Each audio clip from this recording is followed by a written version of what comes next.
오늘 이 본문 말씀을 통해서 죄가 무엇인지, 그리고 그 죄 문제를 어떻게 해결하는 것인지, 여기에 대해서 오늘 말씀을 통해서 우리가 배우게 될 것입니다.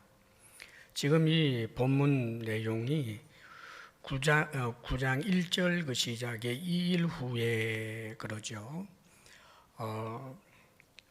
주전 537년 이때 1차 포로 귀환이 있었죠. 스룹바벨, 그 다음에 예수와 이들을 주도로 해서 1차 포로 귀환이 있었고, 그리고 나서 한 80년이 지나서 458년입니다. 주전 458년에 에스라를 중심으로 해서 2차 포로 귀환이 있습니다. 그리고 나중에는 느헤미야를 통해서 이제 주전 444년에 3차 포로 귀환이 있게 됩니다만은, 지금 이제 2차 포로 귀환 때 있었던 이야기를 지금 성경은 말씀해 주는 거예요. 에스라가 정말 하나님의 은혜와 도우심으로 한 5천 명에서 10,000명이 안 되는 그 사람들을 데리고 예루살렘으로 온 거지요. 그에게는 꿈이 있었습니다. 하나님의 율법을 잘 가르쳐서 하나님의 백성들이 하나님의 백성으로서의 정체성을 잃어버리지 않게 해야겠다. 그렇게 해서 오게 된 겁니다. 많은 위험들이 있었지만 하나님의 도우심으로 그 엄청난 예물들도 무사히 가지고 와서 인계하고, 그뿐만 아니라 하나님 앞에 감사의 제사를 드리고 얼마나 감동하고 감격했는지 모릅니다. 자, 이렇게 좋은 일이 있고 난 후에 방백들이 와서 이 에스라에게 전해주는 이야기가 아주 충격이었습니다. 에스라가 굉장히 충격을 받는 그 이야기인데, 그 내용이 지금 1절과 2절에 기록이 되어 있습니다. 우리 1절 말씀 먼저 한번 읽어볼까요? 시작. 2일 후에 방백들이 내게 나와 이르되, 이스라엘 백성과 제사장들과 레위 사람들이 이 땅 백성들에게서 떠나지 아니하고 가나안 사람들과 헷 사람들과 브리스 사람들과 여부스 사람들과 암몬 사람들과 모압 사람들과 애굽 사람들과 아모리 사람들의 가증한 일을 행하여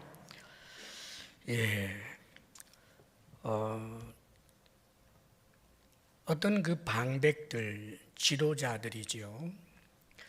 그 지도자 그룹에서 이제 80년 정도의 세월이 지나면서 그 1세대 스룹바벨을 따라서 왔던 그 사람들은 사실상 거의 이제 죽었겠죠.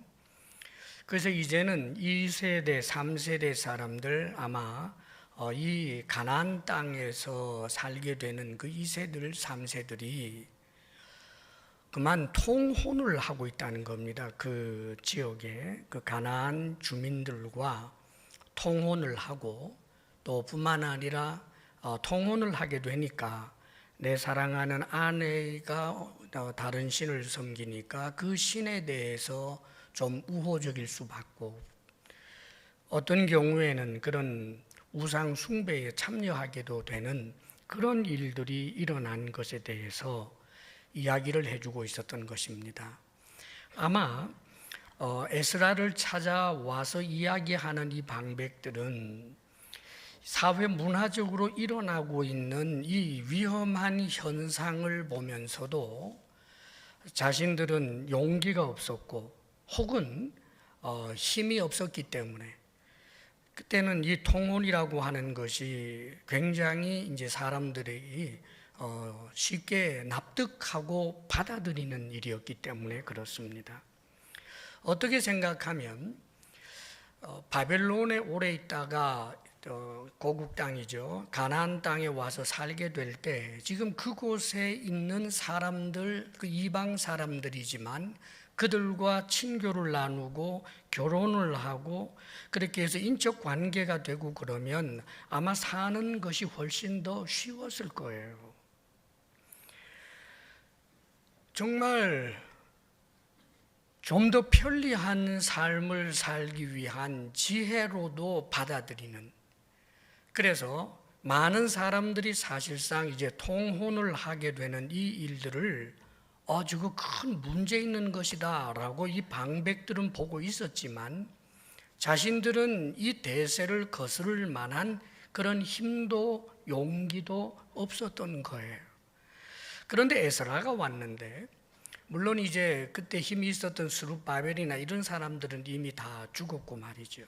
그런데 이제 두 번째 지도자로 에스라가 왔는데, 에스라는 페르시아 왕에게 절대적인 신임을 얻고 있는 사람이고, 그는 정말 막강한 그런 이제 권력까지도 총독으로서 가지고 있었던 사람이기 때문에, 그래서 이 문제의 심각성을 이제 알리고 에스라가 어떤 조치를 할 것에 대하여 아마 기대했던 것 같습니다. 자, 지금 이들이 그 통혼하고 하는 일들을 향하여 가증한 일이라고까지 표현을 하면서 2절에 보게 되면 이런 통혼에 대해서 사실은 이스라엘, 귀환한 이스라엘 사람들 가운데 지도자급 인사들이 오히려 더 으뜸이었다라고 말씀해 주고 있어요. 2절 말씀 우리 같이 한번 또 읽어보겠습니다. 2절 시작. 그들의 딸을 맞이하여 아내와 며느리로 삼아 거룩한 자손이 그 지방 사람들과 서로 섞이게 하는데 방백들과 고관들이 이 죄에 더욱 으뜸이 되었다 하는지라. 이 가나안 땅에 있는 그 족속들, 지금 가나안 사람들, 헷 사람들, 브리스 사람, 여부스 사람, 암몬, 모압, 그리고 애굽 사람, 아모리 사람, 이런 사람들이 현재 그 지역에 들어와 살고 있었단 말이지요. 그런데 이런 사람들의 여인들을 아내나 며느리로 삼아서 이제 살게 되는 이 일들을 놀랍게도 2절 말씀은 죄라고 표현하고 이 죄에 방백이나 지도자급 인사들이 더욱 으뜸이 되었다라고 이야기를 합니다. 이런 방백들의 전언을 들은 에스라가 야, 그걸 뭘 그렇게 죄라고 생각하니? 여기서 살려면 저 이방 여인들하고 결혼해서 살면 오히려 화평이 이루어지고 좋잖아. 그렇게 이야기하는 것이 아니라 에스라의 반응은 이들이 생각했던 것보다 훨씬 더 충격적 반응을 보입니다. 자신의 속옷과 겉옷까지 다 찢어버리고 머리털을 뽑고 수염을 뽑으면서 기가 막혀서, 그러니까 어이가 없고 충격을 받아서 반쯤 넋이 나간 것과 같은 그런 모습으로 하루 종일 하나님 앞에 그렇게 앉아 있는 것으로 묘사해 주고 있습니다. 사랑하는 여러분, 도대체 에스라가 왜 이렇게 충격을 받았을까요?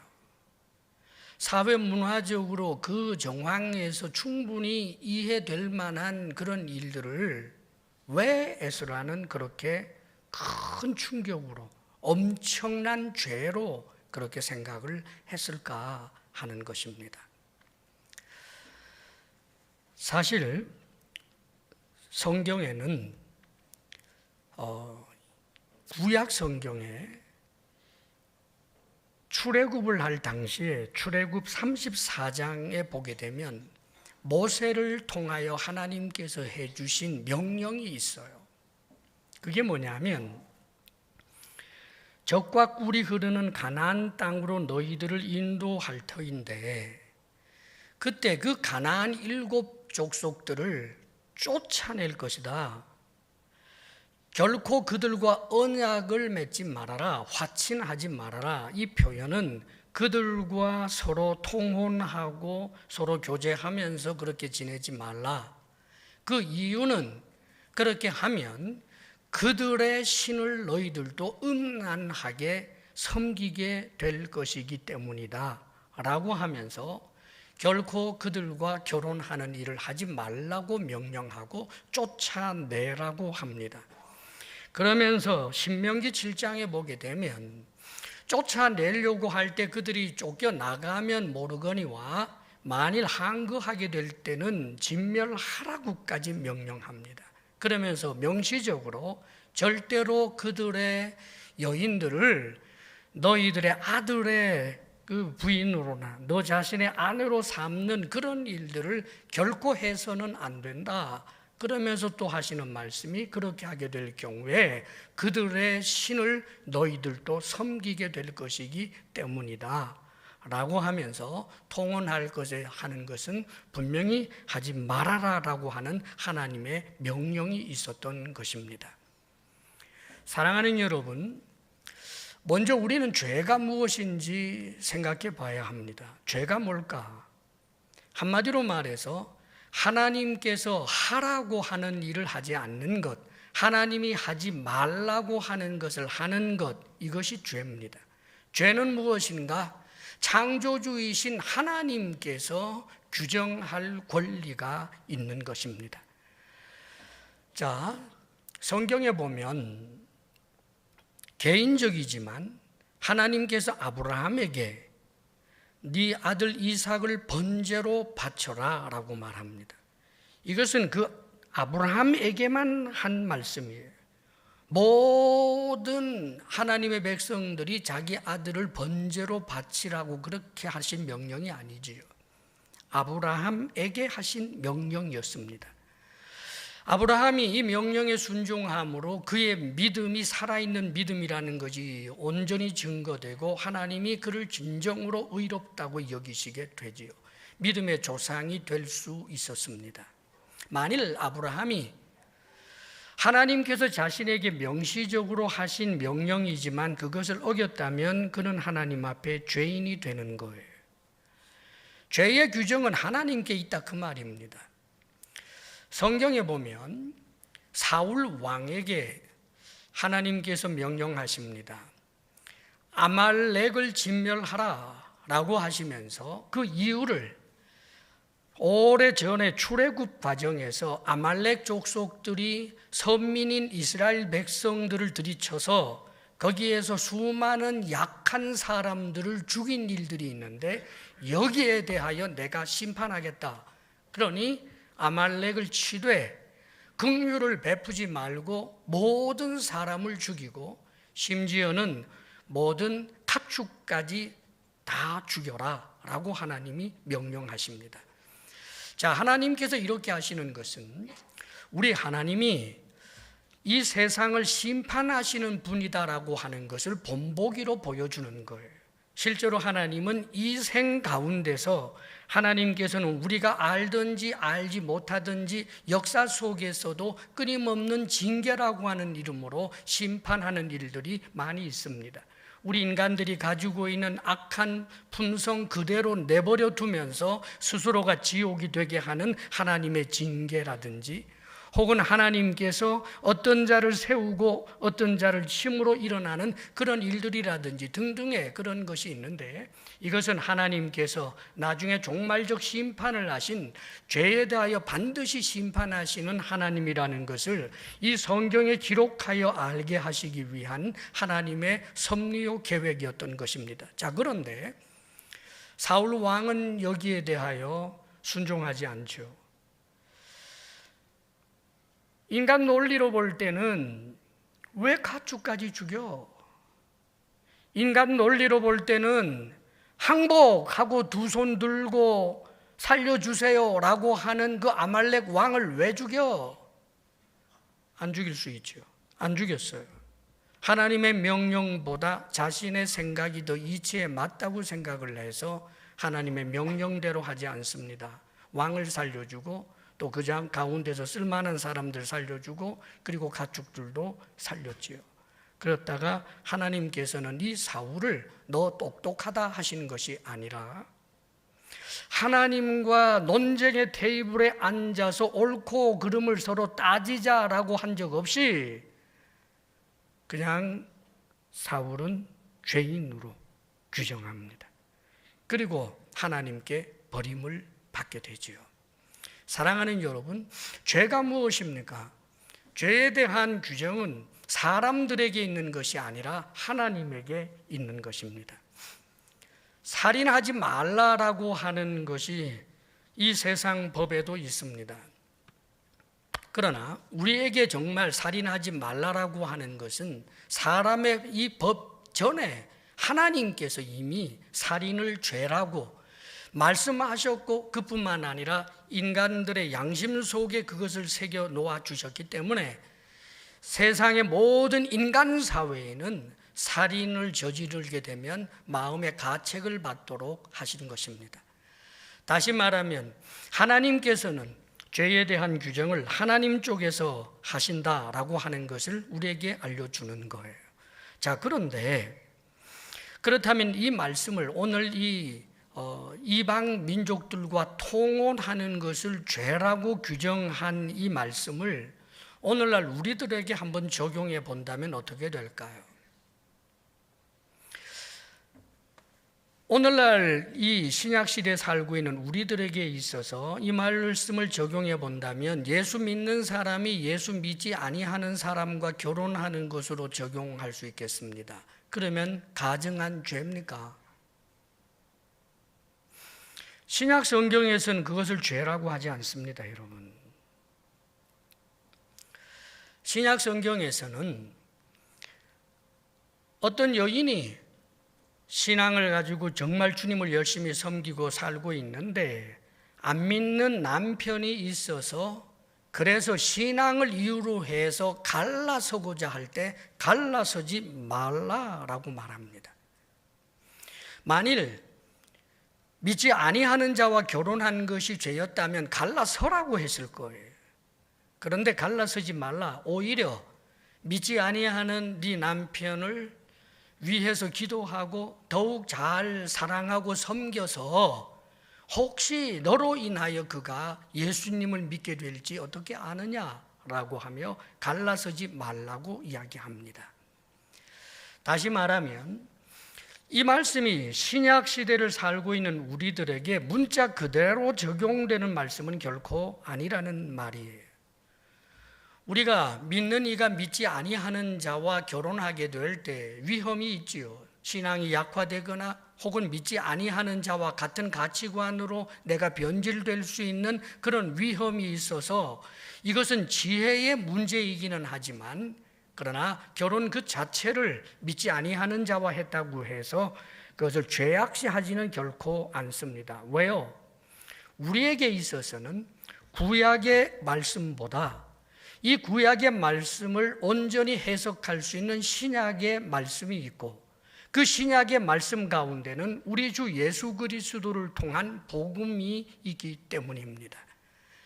그렇기 때문에 말씀은 그 시대에, 구약 시대에 하셨던 말씀 가운데 신약을 사는 우리들에게 있어서는 그 말씀을 문자 그대로 지키지 않아도 되는 것들이 분명히 있어요. 이를테면 구약에서 절기법이라고 하는 것이 있습니다. 6월절을 지켜라, 7.7절을 지켜라 하는 그 절기를 지키지 아니하게 될 때 하나님 앞에 큰 죄인이 되고 저주받은 자가 되고 그 종회에서 끊어질 것이다라고 경고합니다. 엄중한 죄였지요. 그러나 오늘날 우리들은 6월절 지키지 않습니다. 이스라엘 백성들이 지켰던 7.7절 이런 것 우리가 지키지 않습니다. 그러면 그 이유가 뭘까요? 그것은 구약의 그러한 말씀들이 신약에서 예수 그리스도를 통하여 이미 완성되었기 때문입니다. 모든 절기가 예표하는 것은 예수 그리스도이고 예수 그리스도 안에서 이미 성취되었기 때문에 예수 믿는 우리들이 구약의 예수님을 예표하는 그 일들을 할 필요는 없다는 말입니다.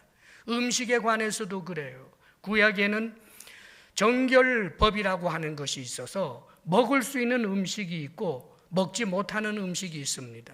만약 구약의 말씀을 그대로 적용하면 저와 여러분은 돼지고기 못 먹어요. 그러나 우리는 잘 먹습니다. 또 선지피 같은 것도 끓여서 선지국이라고 해서 먹습니다. 구약 같으면 그것은 하나님의 법을 어기는 엄중한 죄였습니다. 그러나 우리는 정결하다 부정하다라고 하는 것이 오직 예수 그리스도 안에서 이루어지는 것이기 때문에 그러한 정결법이라든지 절기법이라든지 이런 데 대해서는 완전히 자유케 된 사람들이 우리들입니다. 자, 그런데 적어도 구약 시대에 살고 있는 에스라 시대의 그 사람들에게는, 그 공동체에게는 이것은 엄중한 죄가 되는 것입니다. 사실 오늘 성경에서 그 이방 사람들을, 족속들을 지금 나열해 주고 있는데 하나님께서 우리에게 의미심장한 이유를 말씀하는 거예요. 가나안 사람들, 헷 사람들, 브리스 사람들, 여부수 사람들, 암몬, 모압을 제외하고 애굽 제외하고는 아모리 사람들 모두가 다 가나안 7족속에 속하는 사람들입니다.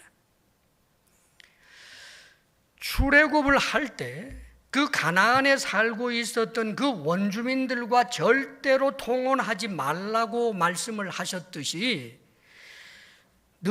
이 스룹바벨과 그 다음에 이 에스라와 또 느헤미야를 통하여 다시 포로 귀환이 일어나는 이것은 두 번째 출애굽과 같은 거예요. 이 두 번째 출애굽과 같은 그런 시대 문화적 상황 속에서 만일 이들이 통혼을 하게 되면 어떤 일이 일어나게 될까요? 이스라엘이라고 하는 나라 자체가 이방 민족 가운데 그냥 흡수되어 버리고 마는 것입니다. 하나님께서 우리 인간을 구원하시기 위한 구속사에 하나님의 섭리와 뜻이 계셨어요. 이미 구약 성경을 통하여 예수님은 어디에서, 메시아가 어디에서 태어날 것과 그리고 그분이 죽으실 것에 대한 많은 말씀들이 사실은 구약 성경에 가득합니다. 적어도 이스라엘이라고 하는 나라는 우리 주님께서 이 땅에 오시기까지 반드시 있어야 할 나라입니다.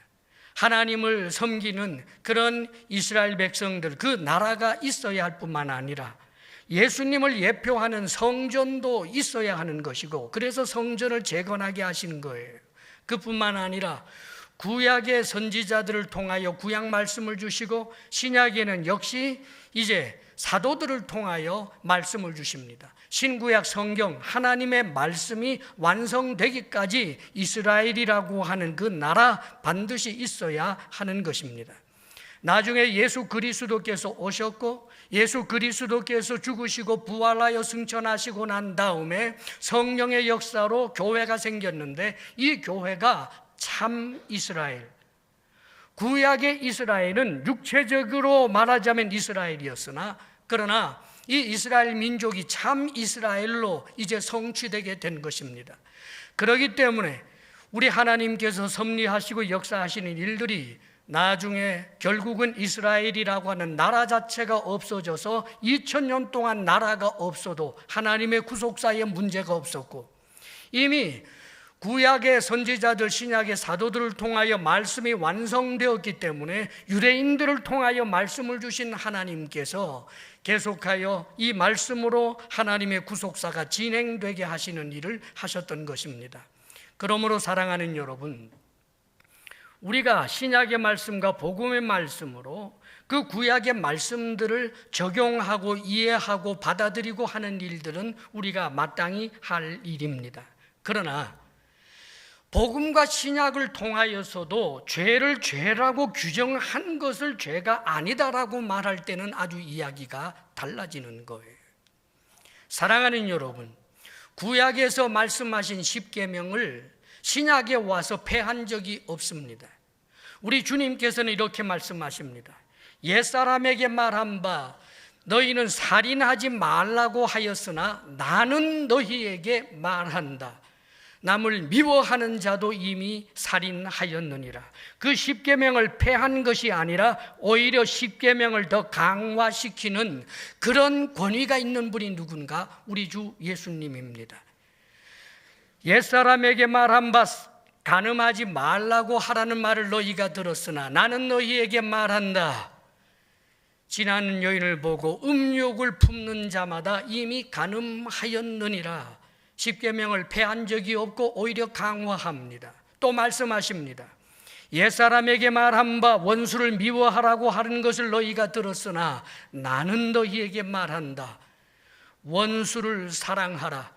원수가 줄이거든 먹을 것을 주고 원수가 목마르거든 마실 것을 주어라 라고 말합니다. 사랑하는 여러분, 오늘날 우리는 구약의 모든 말씀들도 신약의 말씀으로 그리고 우리 주 예수 그리스도를 통하여 우리는 받아들이고 믿고 달려가게 되는 것입니다. 그런데 우리 주님께서 패한 적도 없는, 우리 주님께서 여전히 살아있는 말씀으로 규정되어 하고 있는 그 죄의 목록을 죄가 아니라고 해서는 결코 안 될 것입니다. 사랑하는 여러분, 요약하여 다시 말씀드립니다. 죄는 무엇입니까? 하나님께서 기준이 되시고 말씀으로 우리에게 규정해 주시는 것입니다. 죄다 아니다라고 하는 것을 규정하실 분은 오직 하나님이십니다. 그렇기 때문에 우리 주님께서는 성령을 말씀하시면서 성령이 오시면, 성령은 하나님이시지요, 성령께서 죄에 대하여, 의에 대하여, 그리고 심판에 대하여 세상을 책망하시리라 말씀합니다. 세상 논리로서는 죄가 이거다 저거다, 이것은 죄가 아니다 어떻다 말할 수 있겠습니다. 의가 이거다 저거다 말할 수 있을 것입니다. 심판이 있네 없네 말할 수 있을 것입니다. 그러나 사랑하는 여러분, 창조주 하나님 앞에서 하나님께서 규정하셔서 책망할 때 그 책망 앞에 깃발을 흔들며 나설 자가 어디에 있을 수 있겠습니까? 죄에 대하여, 의에 대하여, 심판에 대하여 책망하실 수 있는 분, 규정하실 수 있는 분, 그분은 오직 하나님이라고 하는 것을 분명히 하고 있는 것입니다. 그러므로 사랑하는 여러분, 하나님의 말씀을 기준으로 하여 죄를 죄로 알고 의를 의로 알아 언제나 하나님의 말씀을 우리 삶의 중심에 두고 살아갈 수 있는 복된 하나님의 사람들이 될 수 있기를 축복합니다. 자, 그러면 죄의 규정을 오직 하나님이 하는 것이라면 사실 그것은 우리들이 생각하는 이상으로 엄청나게 어렵고 힘듭니다. 왜냐하면 하나님께서 우리에게 명령하시는 것, 또 하지 말라고 하시는 것들이 인간 혈육으로는 감당할 수 없을 정도로 힘들고 어려운 것이기 때문입니다. 왜요? 우리는 타락한 존재들이기 때문에 그렇습니다. 하나님이 하라고 하시는 일은 이웃을 네 몸처럼 사랑하라, 여기에 대하여 완전하다 할 자가 있겠습니까, 여러분? 하나님께서 말씀하시는 것은 탐욕을 갖지 말라, 탐욕하는 자마다 우상 숭배하는 자니라. 우리가 탐욕에 대해서 자유로울 수 있겠습니까? 사실 하나님은 죄를 규정하시고 그 죄를 규정하시는 그 하나님의 법 앞에서 자유로울 수 있는 사람은 사실 아무도 없습니다. 그렇다면 이 죄의 문제를 어떻게 해결할 수 있을까요? 오늘 성경 3절, 4절 말씀을 우리 함께 읽어봅니다. 다 같이 시작. 내가 이 일을 듣고 속옷과 겉옷을 찢고 머리털과 수염을 뜯으며 기가 막혀 앉으니 이에 이스라엘의 하나님의 말씀으로 말미암아 떠는 자가 사로잡혔던 이 사람들의 죄 때문에 다 내게로 모여오더라. 내가 저녁 제사 드릴 때까지 기가 막혀 앉았더니. 지금 에스라의 반응입니다. 죄를 죄로 여기는 거예요. 너무 큰 죄로구나. 자신이 직접 지은 것은 아니지만 그 민족의 죄를 자신이 함께 참여한 것으로 생각하여 매우 비통해하고 매우 절망하며 엄청난 충격을 받은 모습을 보여주고 있습니다. 속옷과 겉옷을 찢습니다. 애통함을 표현하는 것입니다, 여러분. 그뿐만 아니라 고대에는 머리털과 수염은 권위와 명예를 상징하는 거예요.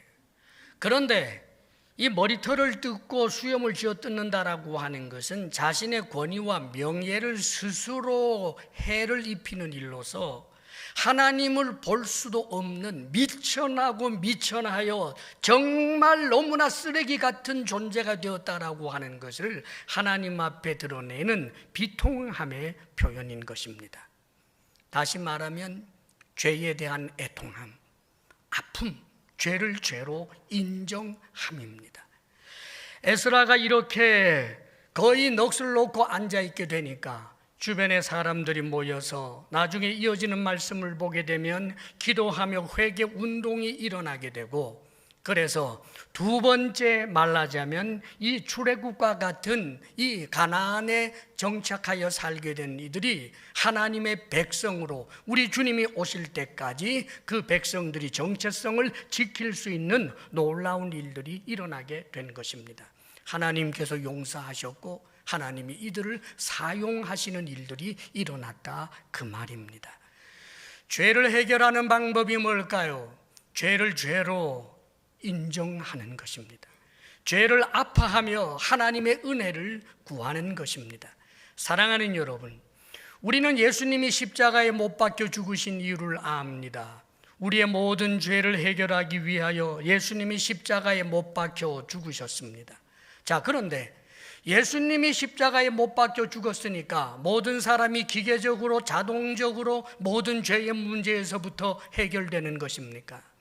아닙니다, 여러분. 죄를 죄로 인정하고 은혜를 구하고 용서를 구할 때 예수 그리스도의 십자가 구속의 은혜는 그에게 임하는 것입니다. 내가 죄인입니다, 나를 불쌍히 여기소서 하는 하나님을 향한 은혜와 긍휼을 구하는 그 자세가 반드시 있어야 된다는 말입니다.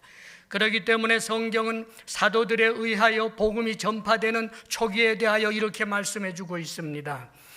회개하고 주 예수를 믿으라, 그리하면 너와 내 집이 구원을 얻으리라 말합니다. 단순히 예수를 믿으라라고만 말하지 않고 구체적으로 회개하라고 말하는 거예요. 예수님을 믿는다는 것은 예수님이 내 죄를 위하여 죽으셨다라고 하는 것을 믿는 것이고, 예수님을 믿는다는 것은 그분이 주님이라는 것을 믿는 것이고, 그분의 말씀이 항상 진리라고 하는 것을 믿는 것이기 때문에, 그러므로 우리 주님이 죄라고 규정한 것을 내가 죄 없다고 할 자가 어떻게 주님 앞에 용서함을 받을 수가 있겠습니까? 내가 죄 없다, 의롭다고 하는 자가 예수 그리스도 십자가 구속의 은혜가 그에게 어떻게 임할 수가 있겠습니까? 그러므로 예수님께서는 병든 자에게라만 의원이 있을 때 있다라고 말씀하시며, 자신이 죄인인 줄을 알고 자신이 하나님 앞에 의롭지 못하고 심판받을 존재라는 것을 깨달아 알게 되는 그들이 복 있는 사람이고, 그들이 주님을 향하여 나를 긍휼히 여기소서 할 때에 하나님의 사랑과 은혜가 임하게 되는 것임을 우리에게 분명히 말씀해 주신 것입니다. 이것은 신구약 전체를 통괄하는 구원받을 수 있는 길이요 방법입니다. 구약의 이사야 선지자가 화로다 나여 망하게 되었도다, 자신의 하나님의 현연하심 앞에서 자신의 죄가 생각이 났습니다. 이 선지자라고 하고 제사장이라고 하면서 그 입술로 범한 죄가 얼마나 많았는지를 깨달아서 자신의 입술의 죄를 고백하게 될 때 하나님의 제단 앞에 있던 그 숯불을 천사가 그 입에 대어주면서 사하여 졌도다 하는 선언을 받게 됩니다. 신약에서도 마찬가지지요. 베드로가 주님을 만나게 될 때 주님 앞에서 무릎을 꿇고 나를 떠나소서, 나는 죄인이로소이다. 사랑하는 여러분, 주님 앞에 섰을 때 자신의 죄인임을 인정하는 자에게 주님께서는 맹정하게 돌아섰던 것이 아니라 이제 네 이름을 베드로라 하리라, 너는 사람 낚는 어부가 되리라 하며 그를 용서하시고 하나님의 사람으로 사도로 세우신 것을 우리는 보게 됩니다. 사랑하는 여러분, 우리들에게 성경이 죄라고 규정을 하는 죄 목록들이 성경 곳곳에는 많이 있습니다. 여러분, 특별히 그 중에 한 가지를 본다고 하면 고린도전서 6장 9절에서부터 10절 말씀 가운데 이런 말씀이 있어요. 불의한 자가 하나님의 나라를 유업으로 받지 못할 줄을 알지 못하느냐? 미혹을 받지 말라. 음행하는 자나 우상 숭배하는 자나 간음하는 자나 탐색하는 자나 남색하는 자나, 남색은 동성애를 말하는 것입니다.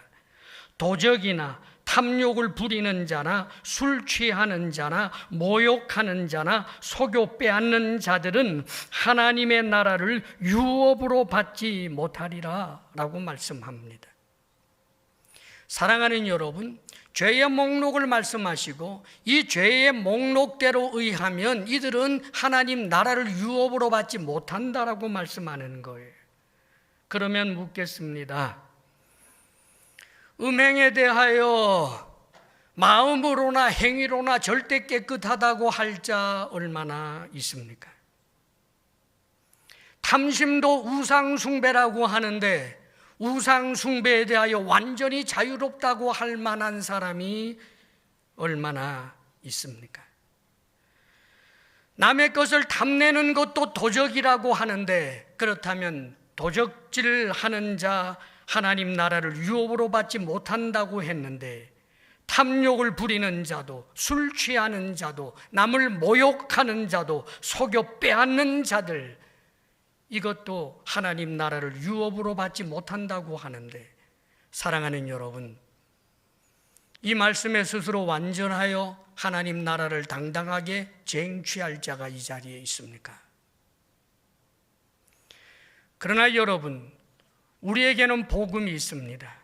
그 복음은 죄를 죄로 인정하며, 주님, 내가 도적질한 자입니다. 내가 죄인입니다. 내가 탐욕하는 자입니다. 내가 간음하는 자입니다. 내가 더러운 자입니다 하며 자신의 죄를 인정하고 용서를 구하는 이들마다 예수 그리스도 십자가 구속의 은혜로 그는 깨끗함을 입게 되고, 삶의 현실 가운데서 우리 속에 계속하여 죄성이 일어날 때마다 주님 앞에 나아가며 은혜를 구하고 용서를 구하며 살아가는 이 신앙생활이 이 땅의 삶이 되는 것입니다. 사랑하는 여러분, 죄의 문제를 해결하는 길은 오직 주님 앞으로 자신의 죄됨을 인정하며 용서를 구하고 하나님 나를 도와주옵소서 하며 인격적 관계를 맺는 이들마다 하나님의 아들이라고 하는 신분에서 떨어짐이 없고, 정결한 신부라고 하는 그 위대한 신분에서부터 결코 제외되는 일이 없을 것입니다. 다만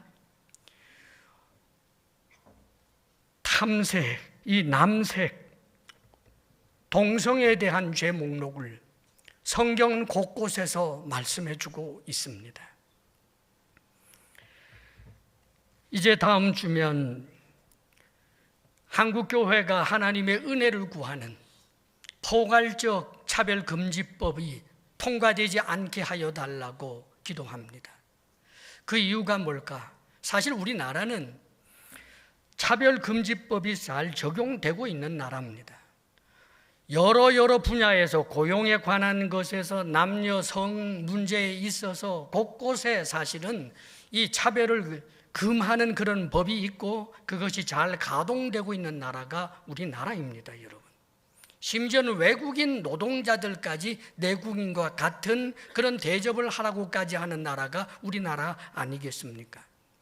그런데 포괄적 차별금지법이라고 하는 것은 놀랍게도 사실 그 속에 동성애에 관한 문제들 혹은 사회적 성 정체성에 관한 문제들을 집어넣고 절대로 여기에 대하여 아니오라고 말하지 말라라고 하는 그런 법입니다.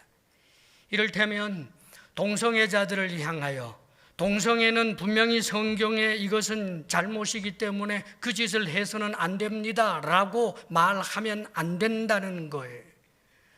그뿐만 아니라 이 세상에 사람이 남자와 여자로 태어난 것을 그것만을 이야기해서는 안 된다. 적어도 사람이 남자이든지 여자이든지 그 성을 결정하는 사회적 성 정체성에 대하여 그 결정은 사람 자신이 할 수 있다라고 하는 이런 법입니다. 우리가 우리의 자녀들을 가르칠 때 남자와 남자가 결혼하는 것은 잘못이에요, 남자와 여자가 결혼하는 거예요 라고 우리 자녀들에게 자유롭게 가르치기에도 어려움이 있을 수 있는 그런 법이기 때문에 우리가 이 문제에 대하여 하나님 앞에 은혜를 구하고 적어도 우리나라가 신앙생활을 하기에 좋은 나라로 지속될 수 있도록 하나님의 은혜와 긍휼을 구하려고 하는 것입니다. 사실 동성애자를 향하여 여러분들이 증오하고 멸시하고 막이라고 하고 이런 일을 해서는 안 될 것입니다. 원수를 사랑하라고 하신 그 말씀이 동일하게 적용되어서 동성애자라고 할지라도 우리가 오히려 사랑하고 섬기고 또 긍휼히 여기고, 그러나 동성애는 죄가 아니야. 동성애는 권리일 뿐이야. 하나님은 사랑이 많으신 분이기 때문에 아마 예수님이 이 땅에 오신다면 남자와 남자가 동성애자들이 용기를 내어서 결혼하는 것에 대하여 오히려 주례를 서주시면서 박수를 보낼 거야. 이렇게 가르칠 수는 없습니다. 왜요? 성경은 명명백백하게 그것을 죄라고 말하고 있기 때문입니다. 전날에 우리 예수님께서 간음하다가 현장에 잡힌 여인에게 나도 너를 정죄하지 않는다고 말합니다. 너 간음하다 잡혔지만 나도 너 정죄하지 않을게. 그 남자와 얼마나 애틋한 사연이 많겠니? 그러니 행복하게 둘이 사랑하며 살아라, 그렇게 하신 적 없습니다. 용서하시지만 가서 다시는 죄를 범하지 말라라고 말씀하는 것입니다.